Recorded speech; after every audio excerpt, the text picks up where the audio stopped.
As always, it is my pleasure that you join me for today's podcast of Second Chance Coaching.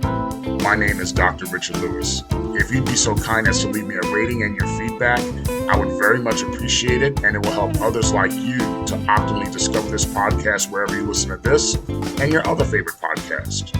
As you know, at Second Chance Coaching, we focus on seeing everyday life through the eyes of the returning citizen and highlighting the resiliency of the human spirit. I would love to work with you one-on-one, whether you're a returning citizen or coaching client seeking your second chance, or you're a representative of a business, college, or university seeking to integrate and support returning citizens in your respective organizational and learning environments. Please feel free to contact me via email at richard@secondchancecoaching.com or via Instagram at @the_Dr.RichardLewis.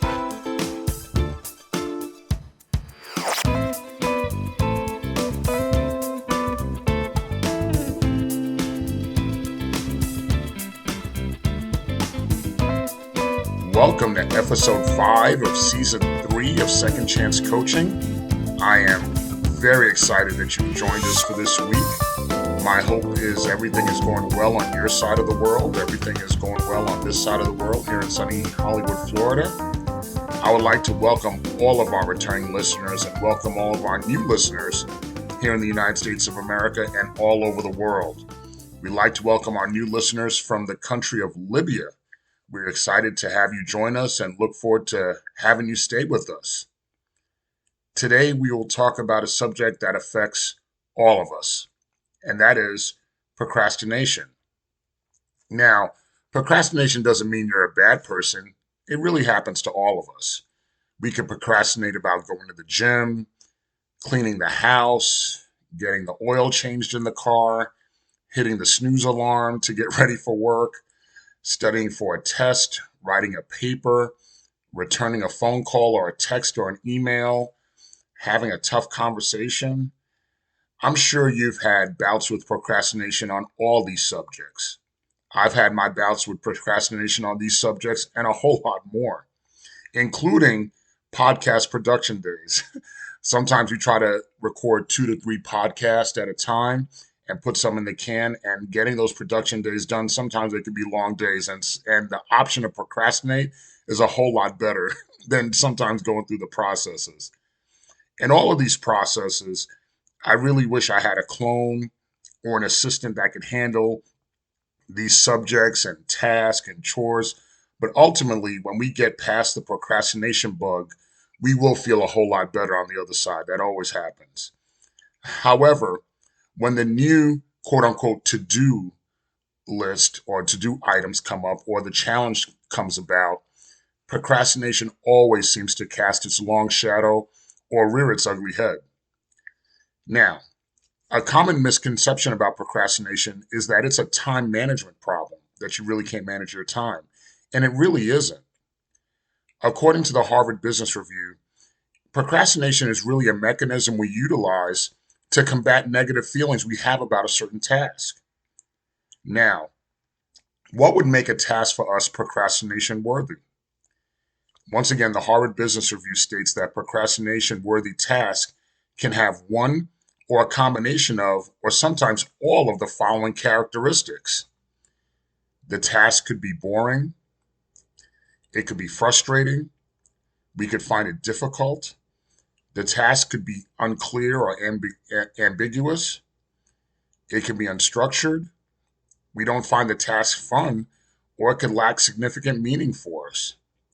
Now, think about some of the tasks I outlined earlier, like going to the gym, studying for a test, writing a paper, cleaning up. All of these tasks and numerous others can fall into the characteristics we can associate with the triggers leading to procrastination. Now, let's look at the reentry journey. Now, when one is incarcerated and one's time is getting shorter, an ongoing discussion that in my position I had with myself, and certainly I had with others, will be, what will you do when you go home? Even in that time for me over 20 years ago, I wrote down in my notebook everything I was excited about and all the things I would do when I got home. I certainly wanted to get my Microsoft certification, among other things. And even when I got home, I did accomplish building my own desktop computer that lasted for a good long time.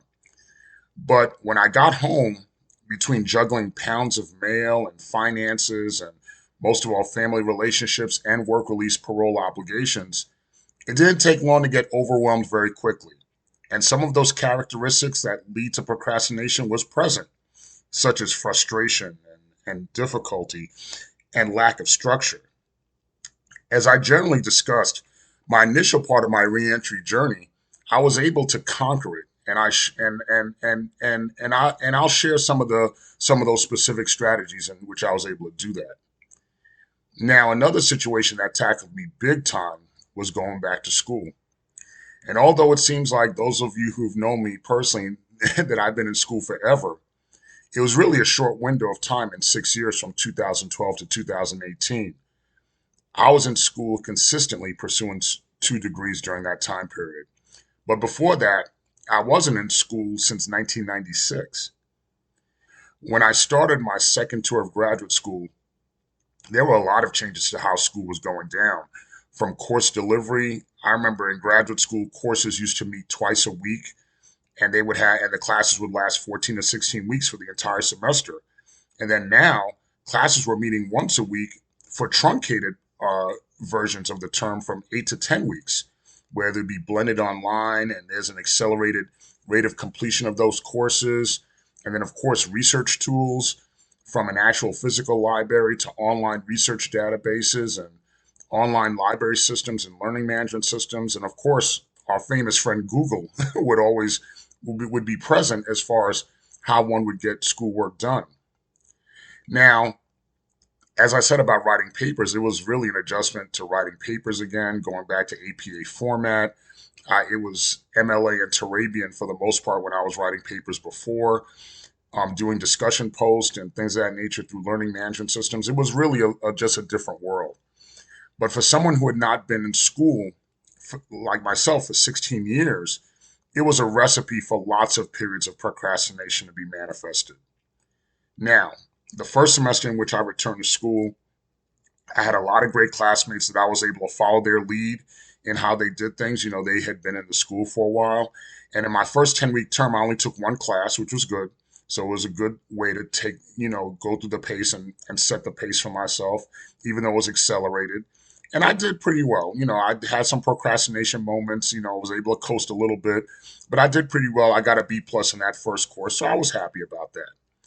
Now, in the next 10-week time period, I had an employee benefits class, and that subject was a little more difficult, which built frustration, certainly led to procrastination and thinking I could coast through different aspects of the class and didn't have to apply all the effort that I needed to do, and just to get through the bare minimum in some regards as far as the work was concerned.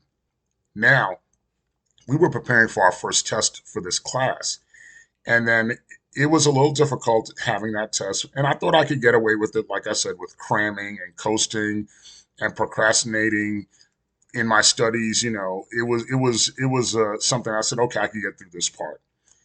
And then after the test, we had our next class the following week. And when I walked into that next class, apparently the whole class struggled. I can't say the whole class procrastinated. I know what I was doing, but the whole class struggled with the test. So the professor put on the whiteboard and announced that he graded the test on a curve. And he said the lowest grade with the curve was a grade of 57, and the highest grade with the curve was a grade of an 84. Now, at that point, I didn't think, as a matter of fact, let's just say, I know I wasn't the one who got the 84, but I felt really bad for whoever got a 57. As you know, in graduate school, you're only allowed 2 C's as final course grades before you're dismissed. When you get the first C, they put you on probation, on academic probation, that is. And I felt like whoever got that 57 would have to have a deep hole to dig out of. That's going to be a tough one. So the professor started returning the papers to everyone, and then and to my surprise, the poor student who got the 57 was me. Now, that was certainly a wake-up call. And I knew that procrastinating and coasting was no longer going to be an option in this class and in my remaining time in graduate school. I took a great deal of proactive steps to avoid procrastination at that point. and I ended up getting a great grade in the class and succeeded in the program. Now I incorporated some steps that I'll share with you, and then there's some other steps that I found to fight procrastination on a website called productivityist.com. So that's productivityist.com. And these are some great steps. Like I said, I incorporated some of these steps in 2012, and these 10 steps I found really could be a great look to combating procrastination. So let's take a look at some of them. The first step: create a to-do list with specific deadlines. A lot of us have to-do lists, but not just a to-do list, but have a to-do list with deadlines like Tuesday by noon to create that sense of urgency to get that stuff done. Number two, you want to break the bigger projects into manageable chunks.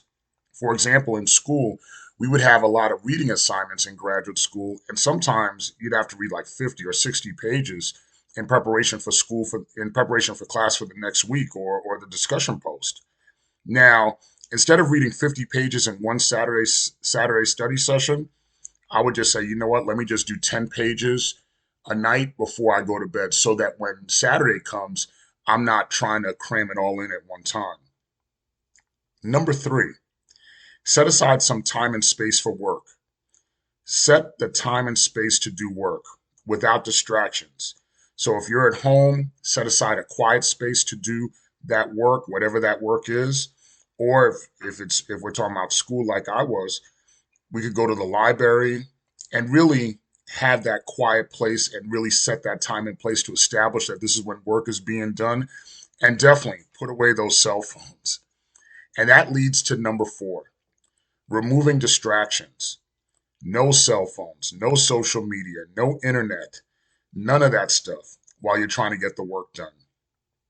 One of the things that I found helpful for me is definitely getting the Bose or the Sony noise canceling headphones and having soothing music play to create a sense of mental isolation to really get me into the work in which I was doing.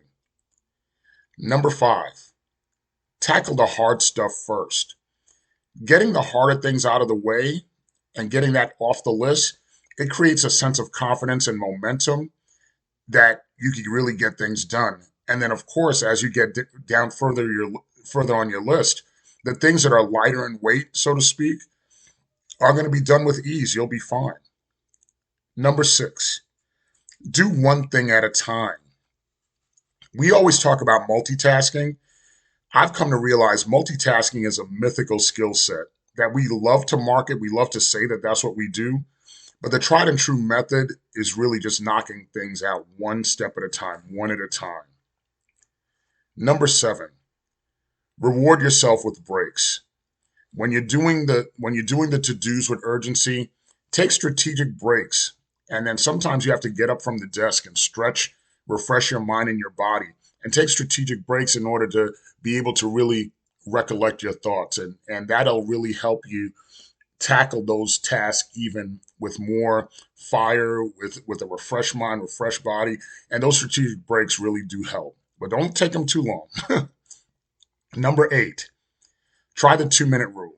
And this is a great psychological trick of of telling yourself, I need to complete this task in 2 minutes or less, or working on a task in 2-minute intervals. It really does make a difference. Number nine, let go of perfectionism. I remember when I was working on my dissertation, I was always told a good dissertation is a done dissertation. It doesn't have to be a perfect dissertation. This has to be a completed one. Don't let perfectionism get in the way of the good or the complete. Now, there are definitely times that you have to pay attention to details to take care of business, and I get that, but rarely is perfectionism going to be required. So let go of the perfectionism. And number 10, make yourself accountable. Set up a system to make yourself accountable in the time frame you're looking to get things done. So that always goes back to number one, have a to-do list with specific deadlines. Now, in making yourself accountable, you can get yourself an accountability partner where you could have a study partner or a study group, or if it's the gym, a workout partner, somebody that's going to keep you accountable as far as what it is that you're doing.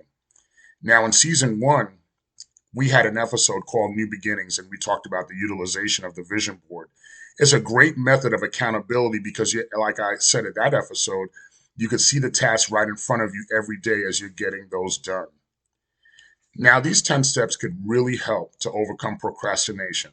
So don't feel guilty about procrastinating. You could get out of it by following these steps and following these steps and getting out of procrastination really will optimize your reentry journey and your life journey. I certainly want to thank my old college roommate for giving me an idea on this topic. It's a great topic. I really enjoyed this week's topic. And if you have a topic of interest, email me, call me, let me know. I could tackle it and I could research it and tackle it and talk about it on Second Chance Coaching. And hey, it could be a topic that you and I could talk about on the podcast and address the subject together.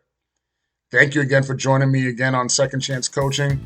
Have a great week. Take care of everything on your side of the world. And I look forward to us getting together again next week. Thank you again for joining us here at Second Chance Coaching. In addition to coaching services for individuals and businesses, I'm also available for speaking engagements and workshops on criminal justice reentry, human resources, as well as organizational culture and leadership. Feel free to email me at richard@secondchancecoaching.com, as well as connect with me on Instagram at @DrRichardLewis. Remember, every day you are given this opportunity for your second chance, and I know you'll make the best of it. I love you all, and I look forward to connecting with you next time here at Second Chance Coaching.